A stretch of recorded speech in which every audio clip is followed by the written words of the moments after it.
जो 900 अरब की बचत इससे अगले 6 से 8 माह में होने जा रही है, इसकी इस वक्त कितनी इंपॉर्टेंस है, कितनी सिग्निफिकेंस है, और ये एक्सपेंडिचर्स को कम करना इस वक्त कितना बेहतर मैसेज है हुकूमत का? जी, सबसे पहले शुक्रिया अरबाब, आपने मुझे इनवाइट किया। मेरा ये फर्स्ट टाइम है कि बोल में मैं अब शरीक हुआ हूँ मैं आपका।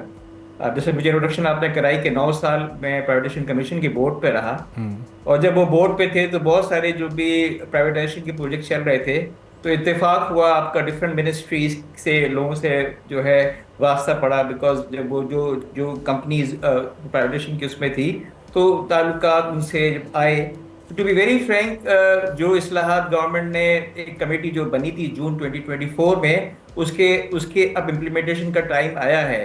अगर हम पास ट्रैक रिकॉर्ड देखें हमारा 20-25 साल का, तो अनफॉर्चुनेटली कमेटियां बनती है और कुछ हासिल कुछ भी नहीं होता। कहते हैं ना कि खाया पिया कुछ नहीं, गिलास छोड़ा। अनफॉर्चुनेटली हुआ तो नहीं है, बट अब मैं जो क्लोजली फॉलो कर रहा हूँ चीजों को, जिस तरह वो एक स्ट्रक्चर्ड कर रहे हैं। एक और चीज जो अब इन्होंने की है वो फेज वाइज कर रहे हैं।